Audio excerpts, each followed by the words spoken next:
Seigneur soit avec vous.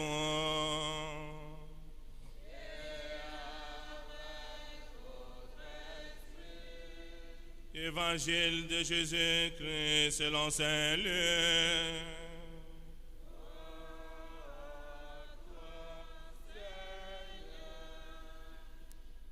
Chapitre 12e, du 54e verset au 59e.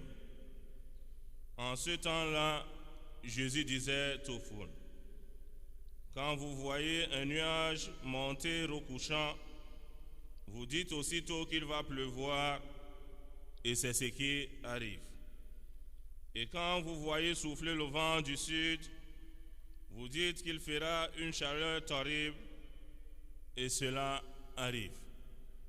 Hypocrite, vous savez interpréter l'aspect de la terre et du ciel, mais ce moment-ci, pourquoi ne savez-vous pas l'interpréter? Et pourquoi aussi ne jugez-vous pas par vous-même ce qui est juste?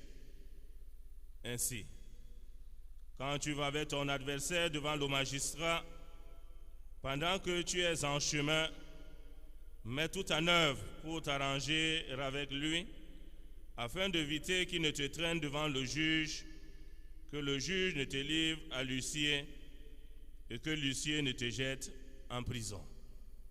Je te le dis, tu n'en sortiras pas avant d'avoir payé jusqu'au dernier centime.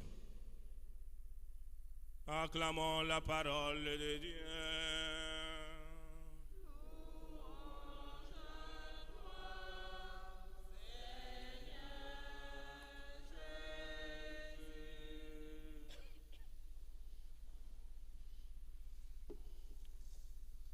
Bien-aimés de Dieu,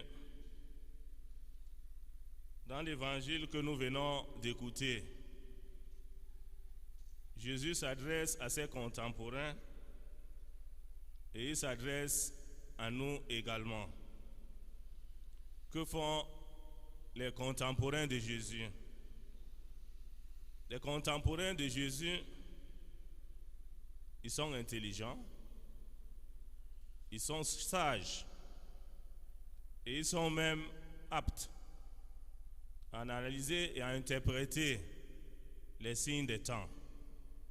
Donc ça veut dire qu'ils ont une capacité requise pour dire que telle chose est bonne et telle autre ne l'est pas. Face à tout ce que Jésus accomplit, parce qu'ils sont de mauvaise foi, ils ne veulent pas le reconnaître ni l'accepter. Et aujourd'hui, Jésus les qualifie d'hypocrites. L'hypocrite, c'est un homme qui est faux. Il n'est pas vrai, il est double. L'hypocrite, il ne vous dira jamais ce qui est juste. Son souci, c'est de vous dire le contraire de sa pensée. Bien-aimé de Dieu, je pense, sans risque de me tromper, que le monde dans lequel nous vivons aujourd'hui est plein d'hypocrites. Hypocrites qui ne veulent pas reconnaître ni accepter la vérité révélée.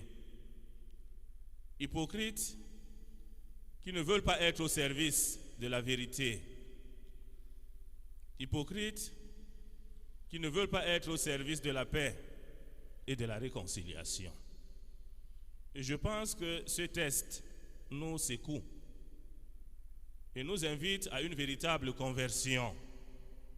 En ce jour où le Saint-Père invite tout le monde entier à prier, à faire pénitence et à jeûner pour que la paix règne et que cette paix soit effective.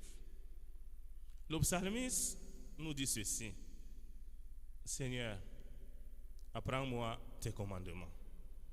Nous devons adresser cette prière à Dieu pour que Dieu nous apprenne à écouter sa voix, qu'il nous apprenne à écouter ses commandements et à suivre ses commandements. Ce sont ces commandements de Dieu qui seront pour nous une lumière tout au long de cette vie. Car n'oublions pas, comme le souligne Saint Paul dans la première lecture, nous sommes tiraillés par le bien et par le mal. Mais nous sommes consacrés, des baptisés. Par le baptême, nous avons l'Esprit de Dieu en nous.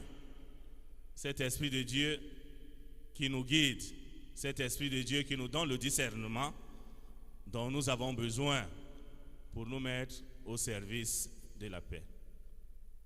Le Saint Paul VI disait ceci: la paix, c'est un autre nom du développement.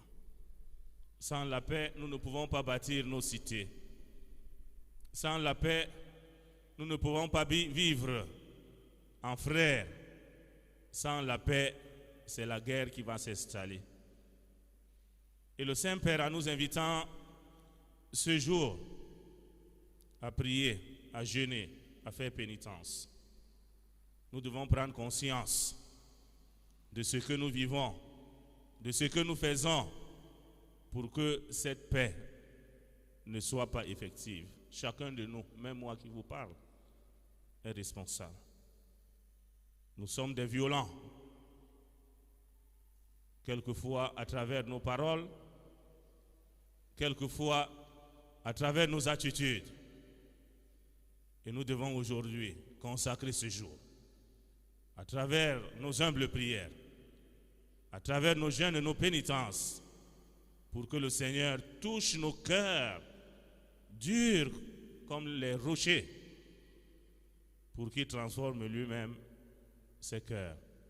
Ainsi nous allons vivre dans un monde où il n'y aura plus de guerre, dans un monde où les ressources ne seront plus consacrées à l'achat des armes pour assassiner, pour tuer et pour verser le sang.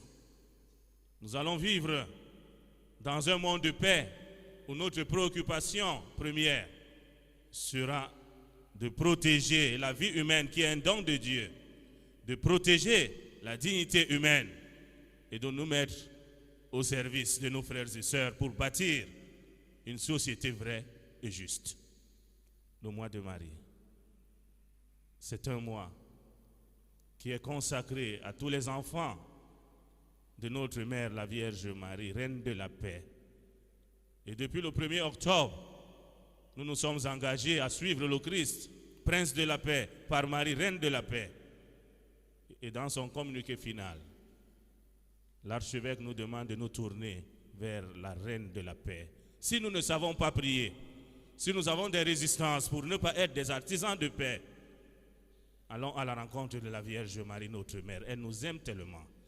Déposons dans ses mains maternelles toutes les prières, les pénitences et ce que nous allons offrir aujourd'hui à Dieu. Marie saura les présenter à son Fils et son Fils nous aidera, nous accompagnera et donnera la paix dans notre monde. Loué soit Jésus-Christ.